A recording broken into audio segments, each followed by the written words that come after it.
네, 나우 인터뷰 시간입니다. 미국이 중재한 터키와 쿠르드 쪽의 휴전이 현지 시간으로 20일 밤 10시를 기해 종료가 됐는데요.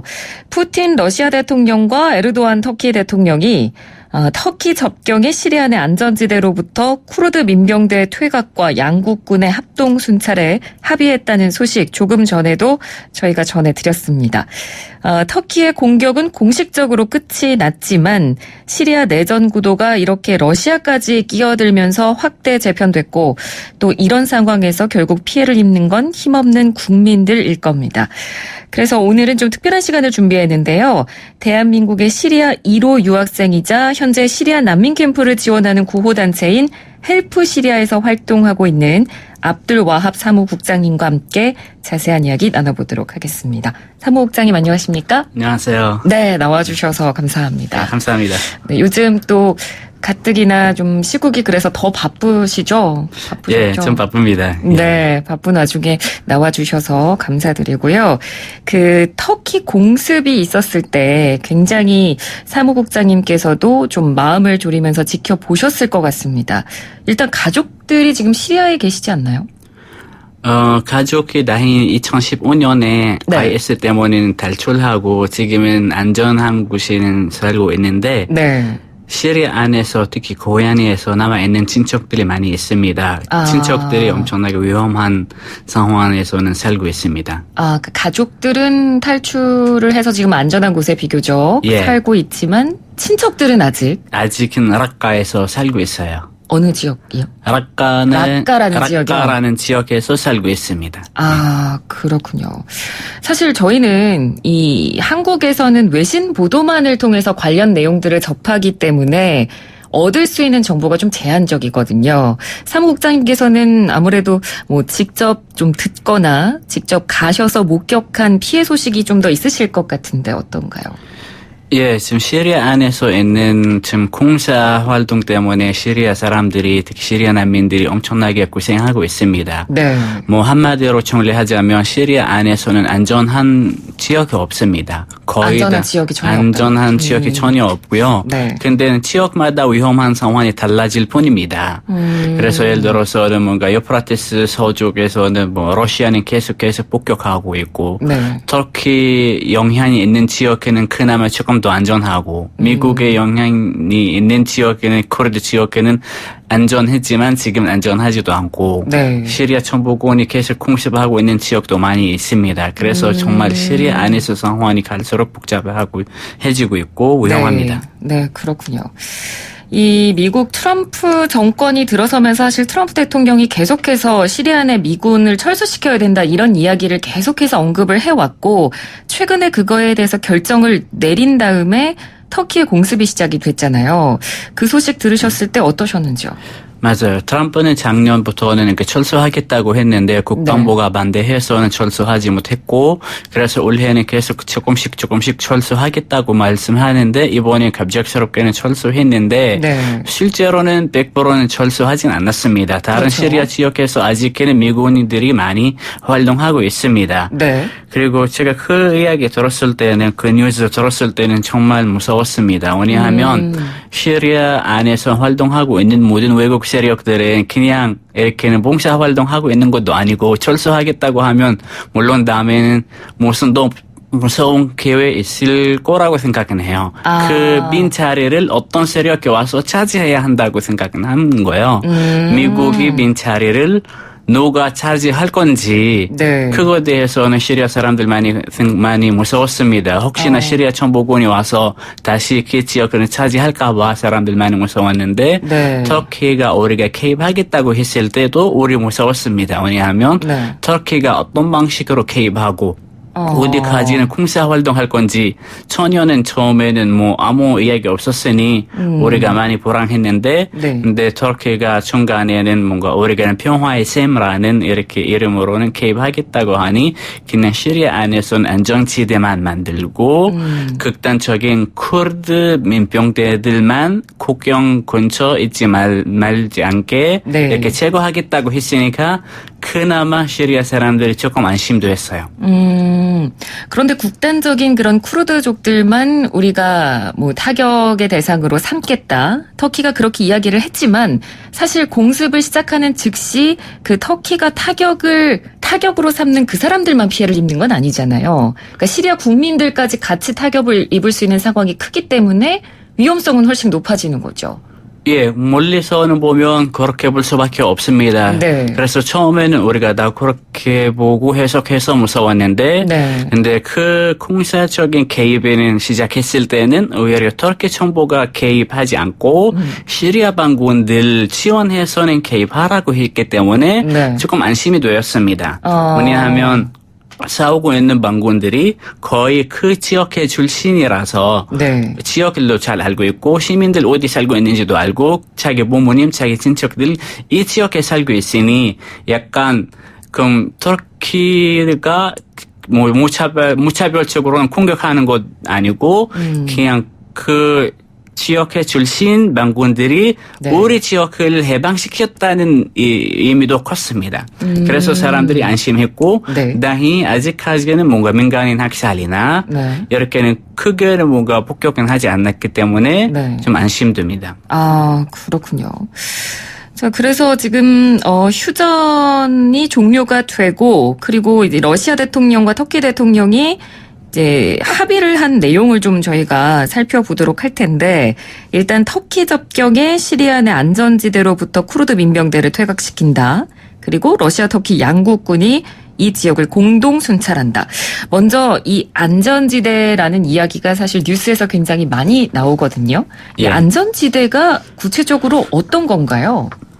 터키는 거의 몇 년 전부터 계속 시리아 안에서 안전지대 만들겠다고 주장했는데 근데 네. 하지 못했습니다. 왜냐하면 터키 안에서는 시리아 난민들이 지금 400만 명 정도 있고 네. 터키로 가려고 준비하고 있는 시리아 사람들이 거의 150만 명 정도 있습니다. 그래서 터키가 그 많은 난민들은 소용할 수 없기 때문에 네. 시리아 안에서는 어떻게든 안전지대 만들고 시리아 사람들은 탈출하지 못하게 그 안전지역에는 생활하게끔 이렇게 만들자 하지만 네. 국제사회 계속 반대했고 뭐 강대국들이 끼리 뭐 이해관계 다르기 때문에 하지 못했는데 2016년에는 터키가 우리가 힘으로 하겠다. 우리 혼자 하겠다. 그래서 시리아 안에 개입했고 그래서 유프라테스 서쪽에서는 네. 안전지대를 설치하고 그래서 난민 캠프도 챙기고 관리도 하고 많은 국제단체들이 시리아 안으로 돌아가게끔 터키가 도와줬기 때문에 네. 유프라테스 서쪽에는 상황이 조금 많이 좋아졌습니다. 그래서 자발적으로 터키부터 시리아로 2018년에만 40만 명 정도는 다시 돌아갔습니다. 네. 터키부터 시리아로. 네. 그래서 터키가 그런 뭐 경험이 있기 때문에 그럼 유프라테스 동쪽에서도 안전지대 만들자 해서 그럼 시리아 터키에서 있는 400만 명의 난민들 중에선 200만 명 정도 그 안전지대 보내겠다 이렇게 주장해왔습니다. 네. 그래서 그런 뭐 이름으로는 터키가 시리아 안에 개입하기 때문에 네. 마지막 목적은 무엇인지는 우리가 아무도 모르기 때문에 조금 불안하긴 하지만 시리아 안에서 안전지대에 있으면 시리아 사람들한테 큰 도움이 될 거라고 생각은 합니다. 아, 그러니까 안전지대 안에 있으면 시리아 난민들은 어느 정도의 안전을 보장받는다라고 생각한다는 말씀이시죠? 맞습니다. 예. 맞습니다. 왜냐하면 시리아 안에서 살기 때문에 네. 뭐 월세 내지도 않고 자기 땅에서는 살고 있고 자기 고향에서 돌아갈 수 있기 때문에 굳이 난민 생활할 필요 없다고 이렇게 생각하는 난민들이 많아요. 그럼 그 안에서 보장되는 것들이 있나요, 난민들에게? 예. 예, 특히 구체적으로 시리아, 어떤 것들을 좀 보장받고 안전을 보장받을 수 예를 있나요? 들어서 유프라테스 서쪽에서는 거의 러시아 군인과 터키 군인들이 이렇게 그 지역을 계속 지키고 있는데, 네. 근데 따로 터키가 혼자 관리하는 지역에도 있는데요. 네. 그 지역에서는 인도적인 일과 구호 활동하고 있는 단체들 꽤 많습니다. 네. 그래서는 교육이나 의료나 그리고 그 구호 물자는 전달하고 있는 단체들 많아졌습니다. 그리고 난민들이 자발적으로는 혼자는 생활할 수 있게끔 이렇게 환경 만들었습니다. 그래서 거기에 있는 분들은 조금 조금이라도 네. 터키에 있는 시리아 난민들보다는 더 안전하게 생활하고 있습니다. 아, 예, 그리고 그렇군요. 편하게 네. 살고 있고 이동 제한도 없고 마음대로는 이 지역도 이동하고 일상생활은 제대로 하고 있었고 예를 들어서 우리 헬프시리아는 우리 또 지난달에 또 학교도 하나 설치했습니다. 그 지역에서. 네. 그만큼 지역이 안전했기 때문에 그런 인프라 시설 할 수 있었습니다. 그리고 이 터키와 러시아가 합의한 내용 중에 이런 항목도 있습니다. 그러니까 러시아 병력이 시리아와 터키 국경지대에 진입해서 쿠르드 민병대 인민수비대 무기와 설비를 제거하겠다. 그러니까 한마디로 러시아가 본격적으로 군사 개입을 하겠다 이런 이야기일 텐데 이번 상황을 두고 이제 러시아가 본격적으로 중동에 세력을 뻗치는 거 아니냐 이런 분석도 좀 많이 나오거든요. 러시아가 이렇게 본격적으로 개입하는 것에 대해서 시리아 국민들은 어떻게 생각할까요? 나연히 반대합니다. 왜냐하면 러시아는 2015년부터는 공식적으로는 개입했고 네. 러시아 개입했기 때문에 시리아 상황이 더 복잡했고 많은 민간인들 죽었습니다. 왜냐하면 네. 러시아가 계속해서 뭔가 강하게는 폭격하고 공습해왔습니다. 그래서 이번에는 시리아 북쪽 특히 터키 지역 유프라테스 동쪽에서는 또 개입하겠다고 했는데 조금 무서웠는데 근데 터키랑 같이 있기 때문에 서로 눈치 보고 뭔가 함부로는 폭격하지 못할 거라고 우리가 생각은 하고 있습니다. 왜냐하면 시리아 사람들 눈치 보지 않고 터키랑 합의했기 때문에 네. 뭔가 터키 눈치 볼 수밖에 없을 거라고 생각은 합니다. 그래서 그 개입에 대해서는 뭐 많이 무섭고 걱정하지만 2015년에 개입했던 모습과 다르게는 할 거라고는 기대합니다. 그러니까 2015년 당시하고는 조금 상황이 이번에는 다르지 않을까라고 기대한다는 말씀이시죠. 물론 원칙적으로는 뭔가 시리아에서 개입하는 모든 국가들은 반대합니다. 터키든 러시아든 미국이든 다 모두. 그러니까요. 그러니까 그 강대국들 주변 강대국들이 개입하는 속내가 따로 있기 때문에 개입하는 거잖아요. 네. 그런 부분에 대해서는 충분히 우려할 만하고요. 그리고 이번 사건 때문에 그 국제사회에서는 IS가 부활하는 거 아니냐 이 부분도 굉장히 크게 우려하고 있거든요. 아까 그 가족들 피신했다는 말씀하시면서 IS 때문에 지금 가족들이 피신해 있다고 얘기를 해주셔서 IS의 부활 이 부분에 대해서 사무국장님께서는 어떻게 생각하시는지요? 사실은 그 부분이 되게 복잡한 부분입니다. 민감한 부분이라서 왜냐하면 IS는 우리 시리아 사람들이 해석하는 방식은 IS는 그냥 비상 음식처럼 냉장고, 냉동실에서는 보관하는 음식처럼요. 만약에 먹을 것도 없으면 급하게 냉동실에 있는 우리가 보관했던 음식을 꺼내서 바로는 먹어야 할 텐데 IS는 그런 맥락으로는 국제사회에 사용하고 있습니다. 시리아 상황이 조금만 안전해지면 IS를 꺼내서 IS를 이용하기 시작할 텐데요. 그래서 IS 없어졌다가 다시 나타나고 또 없어졌다가 또 다시 나타나고 지금은 반복적으로는 여러 지역에서는 이런 상황이 되고 있습니다. 그래서 우리가 사실 많이 걱정하고 있고 특히는 라카 시민들이 시리아 북쪽에 있는 사람들의 생각에는 IS는 아직 있다고 생각은 하고 있습니다. 다만 이렇게 여전히 있다고 하는데 다만 거의 국제사회 활동하지 마라 했기 때문에 IS 가만히 있을 거라고 생각은 하고 그리고 실제로는 지금 있는 쿠르드 민병대들이 BKK, BYD, YPG 그런 민병대들이 거의 IS와 비슷한 행동해왔기 때문에 시리아 사람들한테는 특히 이름만 달라질 뿐입니다. 하는 행동 다 비슷하긴 하는데 이름만 달라졌고 IS는 그냥 무식한 이슬람 테러리스트 그렇게 이름이 있고 그냥 쿠르드는 이렇게 흥미로운 이름으로 활동하긴 하지만 사실은 IS처럼 잔인합니다. 그래서 이번에 라카 사람들이 와디르조르 하사카 지역에 있는 사람들이 그렇게 생각은 합니다. 오히려 터키 개입해서 IS뿐만 아니라 그 쿠르드 민병대들 다 같이 했으면 좋겠다고 생각하고 있는 사람들 많습니다. 그러니까 극단적인 쿠르드 민병대에 대한 불안감도 동시에 가지고 있기 맞습니다. 때문에 맞습니다. 그렇게 말씀해 주셨고요.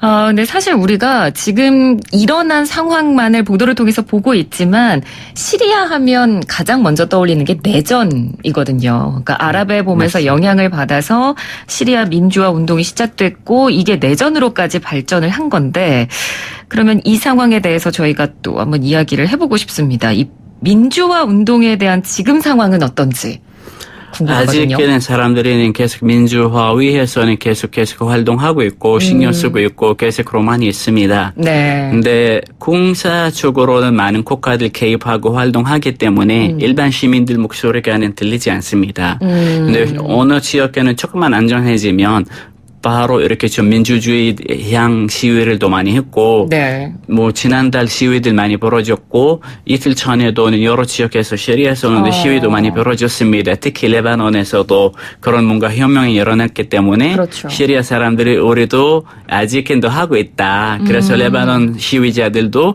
계속 이렇게는 피켓 들고 그래서는 외치면서 시리아 국민들한테 고맙다. 너희들 덕분에 우리가는 또 희망을 가지고 우리고 할 수 있었다. 이렇게 외친 이렇게 내용이 있었어요. 네. 그래서 시리아 사람들도 다음날도 시위 나가서 우리는 너희들한테도 고맙다. 우리를 잊지도 않고 시리아 평화를 지지하고 하니까 너무 고맙다. 그래서 여러 지역에서는 되게 시위 일어나고 하는데 근데 엄청나게 작고 이렇게 좀 뭔가 잘 안 보이기 때문에 언론까지 나올진 않았습니다. 그러니까 언론에서는 지금 이렇게 뭐 공습, 피격 이런 맞습니다. 상황만 다뤄지고 아주 있지만 큰 뉴스들만 이렇게 다루지만 네. 그런 작은 시위들까지는 다루지 못했습니다. 네, 여전히 그 레바논도 그렇고 시리아를 포함한 다양한 중동 곳곳에서 민주화를 향한 국민들의 목소리가 계속해서 이어지고 있다는 얘기까지 해주셨습니다. 오늘 저희가 나누고 싶은 이야기가 굉장히 많았는데요. 시간 관계상 오늘은 여기까지만 듣고 저희가 또 시간이 되는 허락하는 날이 있으면 또 사무국장님 한번 모셔서 또 난민 문제에 대해서도 저희가 한번 다뤄보면 좋을 것 같습니다. 알겠습니다. 감사합니다. 네, 오늘 말씀 잘 들었습니다. 고맙습니다. 네, 감사합니다. 네, 지금까지 압들와합 헬프시리아 사무국장과 이야기 나눴습니다. 1부는 여기서 마치고요. 잠시 뒤 2부 이어갑니다.